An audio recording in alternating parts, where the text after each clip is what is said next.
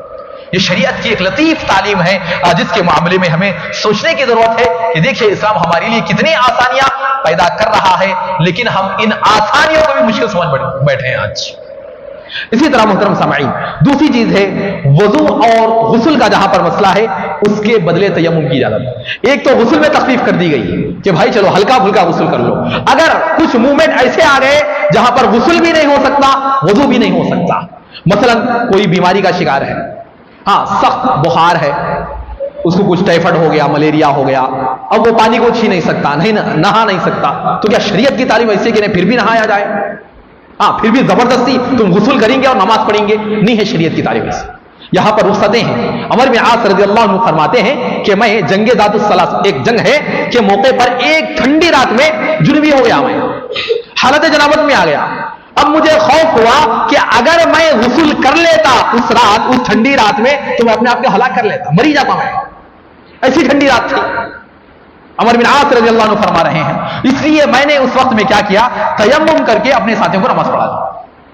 پانی کا استعمال نہیں کیا, جنوبی ہو گئے, غسل واجب تھا, لیکن کیا کیا میں صرف تیمم کر دیا اور اپنے ساتھیوں کو نماز پڑھا دیا. لہذا اب میرے جو ساتھی تھے رسول اکرم صلی اللہ علیہ وسلم سے میرے بارے میں شکایت کی. کیا شکایت کی کہ اللہ کے رسول, کیا تم نے جنابت کی, اللہ کے رسول صلی اللہ علیہ وسلم نے شکایت کرنے پر پوچھا اے عمر کیا تم نے جنابت کی حالت میں اپنے ساتھیوں کو نماز پڑھا لی؟ ساتھی کیا سمجھ رہے تھے, غسل کرنا ان پر فرض تھا, غسل نہیں کرنے کے بجائے صرف تیمم سے نماز پڑھا دیے. تو لہذا اللہ کے رسول نے کہا کہ کیا تم نے جنوبی ہونے کی حالت میں ایسی لوگوں کو نماز پڑھا دیا؟ تو عمر بن عاص نے کہا کہ اللہ کے رسول, میں نے اس وقت میں حالت یہ تھی کہ مجھ پر غسل تو فرض تھا, لیکن اگر میں غسل کرتا تو میں ہلاک ہو جاتا. مجھے یہ خدشہ لاحق تھا اور مجھے اللہ کا یہ قول یاد آ گیا. سبحان اللہ.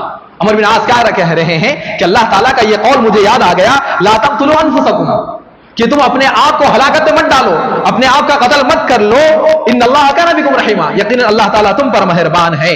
لہذا حضرت عمر بن عاص نے جب یہ بات اللہ کے رسول صلی اللہ علیہ وسلم کو بتائی اور کہا کہ میں اپنے آپ کو اس آیت کی روشنی میں ہلاک کرنے سے بچا لیا اور اپنے ساتھیوں کو نماز پڑھائی, تو اللہ کے رسول صلی اللہ علیہ وسلم یہ بات سن کر مسکرا دیے, خوش ہو گئے اللہ کے رسول کہ ہاں اتنی سمجھ ہے, الحمدللہ صحیح کام تم نے کیا ہے, اللہ کے رسول نے آپ پر کوئی نکیر نہیں کی. تو لہذا یہ واقعہ ہمیں بتا رہا ہے اگر شدت ایسی ہو جائے, طبیعت کا مسئلہ ایسا ہو جائے, اگر ہم پانی کو ہاتھ نہیں لگا سکتے تو محترم سامعین تیمم کے ذریعے سے ہم اپنا وضو مکمل کر کے, غسل کو مکمل کر کے عبادتوں کے لیے تیار ہو سکتے ہیں. تو محترم سامعین یہ تعلیم اللہ کے رسول صلی اللہ علیہ وسلم نے دی ہے. اسی طرح محترم سامعین تیسری اہم تعلیم کیا ہے, موزوں اور جوتوں پر مسح کرنا. سردی کا موسم ہے, ٹھنڈ لگ رہی ہے, تو ایسے وقت میں ہم کیا کرتے, موزے پہن لیتے, ساکس پہن لیتے, پیتائے پہن لیتے, اوپر سے جاکٹ پہن لیتے, پھر گرم ٹوپی لگا لیتے. تو اس سلسلے میں شریعت کی تعلیم یہ ہے کہ حضرت ثوبان رضی اللہ عنہ فرماتے ہیں کہ اللہ کے رسول صلی اللہ علیہ وسلم نے ایک سریہ بھیجا, یعنی کہ جس میں اللہ کے رسول موجود نہیں رہتے اور وہ جنگ کے لیے صحابہ نکلتے ہیں تو اسے سریہ کہا جاتا ہے. وہاں لوگوں کو زبردست ٹھنڈ لاحق ہوئی. جب وہ اللہ کے رسول صلی اللہ علیہ وسلم کے پاس آئے تو انہوں نے ٹھنڈک کی شکایت کی, تو آپ صلی اللہ علیہ وسلم نے ان کو امامہ, یعنی کہ جو اوپر سر کے اوپر ڈالتے ہیں, امامہ پر اور موزوں پر مسح کرنے کی اجازت دی. ٹھیک ہے, اگر اس طرح کا ٹھنڈ کا مسئلہ ہے تو تم اپنے سر کا بھی مسح اوپر سے کر لو اور تم موزے پہن کر صرف اوپر سے مسح کر لو.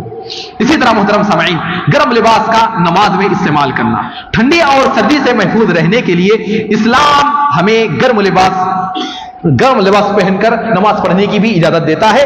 حضرت وائل بن حجر فرماتے ہیں کہ میں نبی کریم صلی اللہ علیہ وسلم کے پاس آیا اور میں نے آپ صلی اللہ علیہ وسلم کے اصحاب کو دیکھا اپنی آنکھوں سے کہ وہ نماز میں چادر کے اندر ہی رفع دین کیا کرتے تھے, یعنی سردی کی وجہ سے ہاتھ باہر نہیں نکالتے تھے.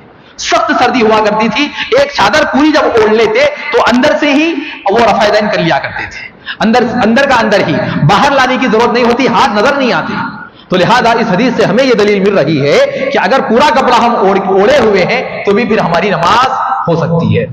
اسی طرح محترم سامعین، اور ایک تعلیم یہ دی گئی ہے موسم سرما میں ظہر کی نماز میں جلدی ادا کرنا، کہ اللہ کے رسول صلی اللہ علیہ وسلم موسم گرما کے مقابلے میں موسم گرما میں تاخیر کر دے اور موسم سرما میں نماز ظہر کو جلد ادا فرما دے. حضرت انس بن مالک فرماتے ہیں کہ کان النبی صلی اللہ علیہ وسلم اذا كان الحر ابرد بالصلاة واذا كان الابرد بکر بالصلاة، یعنی جب گرمی کا موسم ہوتا تو نماز ظہر میں تاخیر سے اور ٹھنڈے وقت میں ادا کرتے، اور جب سردی کا موسم ہوتا تو نماز جلد ادا کرتے. اسی طرح محترم سامعین، فرض نماز کا گھروں میں ادا کرنے کا مسئلہ، اسلام دیکھیے دین آسان ہے. جب بھی شریعت کے کسی حکم پر عمل کرنے میں دشواری پیش آ رہی ہے اور حالات ایسے ہیں کہ مسجد تک پہنچنا کافی دشوار ہے، تو ایسے وقت میں شریعت ہمیں یہ اجازت دیتی ہے کہ ہم گھر میں نماز ادا کریں. حضرت نافع سے مروی ہے کہ ایک رات بڑی سرد تھی. دیکھیے یہ چیزیں ذہن میں رہنا چاہیے، خالی نہیں بول دیے نماز گھر میں پڑھ سکتے ہو کہ گھر میں پڑھنا شروع نہیں کر دینا. حالات دیکھنا کیسے ہے، واقعی معنوں میں باہر نکلنا مشکل ہے کیا؟ آج ہمارے پاس اتنا بڑا مسئلہ نہیں ہے، کیونکہ آبادی گھنی ہے، بہت زیادہ آبادی ہے، گھر بنے ہوئے ہیں، زیادہ ٹھنڈ محسوس نہیں ہوتی، آرام سے ہم آ سکتے.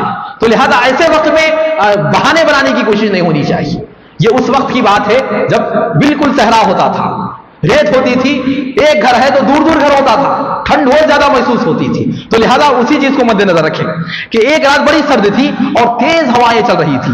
حضرت عبداللہ بن عمر نے یہ اعلان کروایا کہ لوگوں اپنے اپنے گھروں میں ڈیروں میں ہی نماز ادا کرو. پھر فرمایا کہ ان رسول اللہ صلی اللہ علیہ وسلم كان يأمر المؤذن اذا كانت ليلة ذات برد ومطر يقول الا صلوا في الرحال في ليلة الباردة او المطير في السفر. ہمیں یہ حدیث پہنچی ہے کہ اللہ کے رسول صلی اللہ علیہ وسلم سرد راتوں میں یا بارش والی راتوں میں مؤذن کو یہ حکم دیتے کہ وہ اذان دینے کے بعد لوگوں میں یہ اعلان کر دے کہ وہ گھروں میں ہی نماز ادا کر لیں. تو محترم سامعین، موسم سرما میں شریعت نے ہمارے لیے آسانیاں پیدا کرتے ہوئے یہ بھی تعلیم ہمارے پاس رکھی ہے کہ اگر ہم ایسے حالات سے دوچار ہوں تو پھر اپنی نماز کو ہم اپنے گھروں میں ادا کریں. تو محترم سامعین، اسی طرح سردی کے معاملے میں شریعت نے ہمارے لیے کافی تعلیمات دی ہے. سردی اور سرد موسم انسان کی صحت کو، جیسا کہ ہم نے بتایا، کافی نقصان پہنچاتا ہے کہ سردی کی وجہ سے جسم کی درجہ حرارت میں گراوٹ آتی ہے، جسم میں جو ہماری گرم حرارت ہوتی ہے کمی آتی ہے، جس سے سانس میں انفیکشن کا خدشہ بڑھ جاتا ہے. اس موسم میں ٹھنڈی اور خشک ہوا کے سبب زکام ہوتی ہے، کھانسی کا مسئلہ ہے، جراثیم زیادہ پھیلنے کا مسئلہ ہے. اسی وجہ سے سردیوں کے موسم میں اکثر لوگوں کو کھانسی کی پریشانی ہوتی ہے. اسی لیے انسان سردی کے موسم میں گرم پانی، گرم لباس اور گرم اشیاء کا استعمال کرتا ہے. اسلام اس طرح کی احتیاطی تدابیر اختیار کرنے کی تعلیم دیتا ہے. اسلام کا مطلب یہ نہیں کہ صرف نمازیں پڑھو، عبادت کرو، بس ایسا نہیں. اسلام ہر لحاظ سے ہمیں محفوظ کرنے کی کوشش کرتا ہے، روحانی اعتبار سے بھی، جسمانی اعتبار سے بھی، ہر لحاظ سے اسلام ہمیں فٹ دیکھنا چاہتا ہے. لہذا اللہ تعالیٰ نے فرمایا وَالْأَنْعَامَ خَلَقَهَا لَكُمْ فِيهَا دِفْءٌ، کہ اللہ تعالیٰ نے فرمایا اور اسی نے چوپائے پیدا کیے جن میں تمہاری لیے گرمی کا لباس ہے. یہ جو چوپائے ہیں جس سے اون نکلتی ہے، جس سے ہمارے لیے بہترین جاکٹس تیار ہوتے ہیں، موزے تیار ہوتے ہیں، جو گرمی کے جو لباس ہے اس سے ہمیں ملتے ہیں. تو لہذا ہمیں چاہیے کہ ان لباسوں کا استعمال کریں. اسی طرح جب موسم سرما آتا تو امیر المؤمنین حضرت عمر بن خطاب رضی اللہ عنہ لوگوں کو نصیحت کرتے ہوئے فرماتے ہیں کہ دیکھو سردی کا موسم آ رہا ہے جو صحت کا دشمن ہے. کیا فرماتے ہیں؟ سردی کا موسم آ رہا ہے جو ہماری صحت کا دشمن ہے، لہذا تم اس سے بچاؤ کے لیے گرم چادر، موزے اور جوتے تیار رکھو. سبحان اللہ، کیسی تعلیم ہے دیکھیے کہ باقاعدہ امیر المؤمنین حضرت عمر بن خطاب لوگوں کو یہ تعلیم دیتے تمہاری صحت خراب ہو سکتی ہے موسم سرما میں، لہذا اپنے لیے گرم چیزوں کا استعمال کر لو. انہی کپڑوں کو اپنا اندرونی اور اوپری لباس بناؤ. جو اون کے کپڑے ہوتے ہیں، موٹے کپڑے ہوتے ہیں، اپنا اندر کا استر بھی بناؤ اور باہر کا لباس بھی بناؤ. یاد رکھو، پھر حضرت عمر بن خطاب نے فرمایا یاد رکھو سردی انسانی صحت پر جلد اثر انداز ہونے والی اور دیر سے باہر نکلنے والی شے ہے. جلد جسم پر اثر انداز ہو جاتی لیکن نکلتی جلدی نہیں ہے. سردی بہت جلدی لگ جاتی ہے لیکن باہر آنے میں وقت لگ جاتا ہے، 8 دن 15 دن انسان برابر سر درد کا شکار ہے، ناک بہ رہی ہے اس کی، گلا اس کا خراب ہو رہا ہے، اسے سینہ بھر رہا ہے، کتنی چیزوں سے انسان دوچار ہو جاتا ہے لیکن یہ چیزیں جلد ختم نہیں ہوتی۔ تو لہذا شریعت میں موسم سرما کے تعلق سے یہ تعلیمات ہمیں دی ہے۔ تو لہذا محترم سامعین، کہنے کا مقصود یہ ہے، پیغام یہ ہے کہ دیکھیں شریعت نے ہمارے لیے اتنے آسانیاں پیدا کی ہیں، اتنی سہولتیں ہمارے لیے رکھی ہے، موسم گرما کا اعتبار کر کے، موسم سرما کا اعتبار کر کے، ہماری طبیعتوں کا اعتبار کر کے، حالات کا اعتبار کر کے ہمارے لیے شریعت نے اتنی آسانیاں پیدا کی ہے۔ تو پھر محترم سامعین، ان آسانیوں کا احسان ہم کیسے چکائیں گے؟ اللہ تعالیٰ ہم سے یہ سوال کرے گا، جتنی آسانی اللہ تعالیٰ ہمیں دے رہا ہے سب کا سوال ہوگا۔ ثم لتسألن يومئذ عن النعيم، پھر تم سے جو نعمتیں ہم نے تمہیں دی ہے اس کا سوال کیا جائے گا۔ اور محترم سامعین، یہ جو آیت ہے کب اتری آپ کو معلوم ہے؟ یہ اس وقت اتری جب کا زمانہ چٹائیوں پر بیٹھنے کا تھا، ہلکے پھلکی غذائیں کھاتے تھے، صرف دودھ پیتے تھے، کھجوریں کھاتے تھے، جانوروں کو چرا کر وہ اپنی زندگی گزارا کرتے تھے۔ اللہ تعالیٰ نے اس وقت یہ آیت نازل کر کے بتایا کہ ان نعمتوں کے بارے میں تم سے سوال کیا جائے گا۔ تو اللہ اکبر، آج ہم کیسی نعمتوں سے مالا مال نہیں ہیں، کیسی نعمتوں سے مالا مال نہیں ہیں۔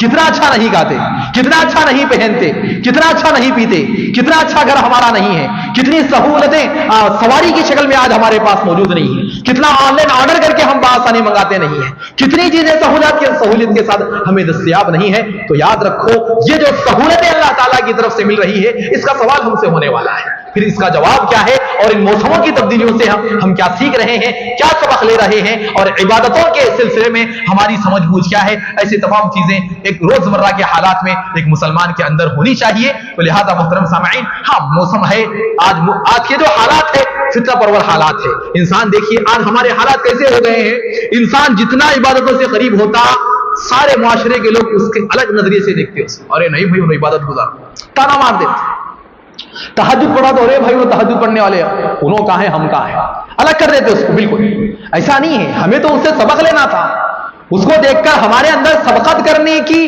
جستجو پیدا ہونی تھی، ہم نے اس کا مذاق اڑا دیا۔ کوئی 5 وقتہ نماز پڑھتا ہے، کوئی شریعت کی کوئی تعلیم آپ کو دے رہا ہے، کوئی سبق دینا چاہ رہا ہے، ارے بھائی ملو نہ اس سے، خالی اسلام دین کی بات، حدیث، اللہ کا رسول فرما رہے ہیں، یہ وہ بولتے رہے، ملنے کی ضرورت نہیں۔ آج ہماری سچویشن یہ ہے، دین پر کوئی عمل کرتا تو ہم اس سے کترانے کی کوشش کرتے ہیں، ایسی صورتحال بنتی جا رہی ہے۔ تو محترم سامعین، شریعت کی تعلیمات کو مد نظر رکھتے ہوئے ذرا یہ سوچئے کہ کیا واقعی معنوں میں پھر ہم کہاں ہیں، پھر ہمارے اعمال کہاں ہیں، عبادتوں میں ہماری سبقت کیا ہے۔ اگر کوئی آگے بڑھ کر عبادتیں کرتے ہوئے اپنی آخرت کو اگر سنوار رہا ہے تو پھر اس کے لیے ہمارے نظریے کیا ہے، ان تمام پہلوؤں پر آج ہمیں سوچنے کی بے حد ضرورت ہے۔ اللہ رب العالمین سے دعا ہے کہ اللہ تعالی ہم تمام کو موسم سرما کی جو تقاضے ہیں ان کو سمجھتے ہوئے اور جو آسانیاں شریعت ہمیں دے رکھی ہے اس کو سمجھتے ہوئے اللہ رب العالمین عبادات کے معاملے میں سبقت کرنے کی ہمیں توفیق دے۔ اللہ تعالی ہم تمام کو اس نے جو ہمیں انگنت نعمتیں دی ہے ان عبادتوں کے ذریعے سے اس کا احسان مند بننے کی توفیق دے، شکر گزاری کا بجا لانے کی توفیق دے۔ اللہ تعالی ہم تمام کو اس دور پرفتن میں صراط مستقیم پر چلائے اور اللہ تعالی مظلوموں کی مدد فرمائے، ظالموں کو کیفر کردار تک پہنچائے، جو مسلمان مظلومیت کی زندگی جی رہے ہیں، تکلیفوں سے دوچار ہیں اور جو ظالم ان پر ہاتھ ڈالا ہوا ہے، اے اللہ تعالیٰ تو ظالم کو بھی دیکھ لے اور مظلوموں کی مدد فرما۔ جو لوگ صحت سے دور ہیں اللہ تعالیٰ انہیں صحت مند بنا، جو بیماری میں پڑے ہوئے ہیں اے اللہ تعالیٰ انہیں شفا عاجلہ اور کاملہ عطا فرما، جو سحر جیسے مرض میں مبتلا ہے اللہ تعالیٰ اس مرض سے تو شفا دینے والا ہے لہذا انہیں تو شفا عطا فرما، اور جو ہمارے معاشرے میں پریشان حال لوگ ہیں، پریشانیوں سے جوجھ رہے ہیں، جو قرض میں دبے ہوئے ہیں اے اللہ تعالیٰ ان مشکلات سے انہیں باہر لے آ، آمین ثم آمین۔ بارک اللہ لنا ولکم فی القرآن العظیم ونفعنا وإياکم بالآیات والذکر الحکیم، انہ تعالی جواب کریم ولکم رب الحلیم۔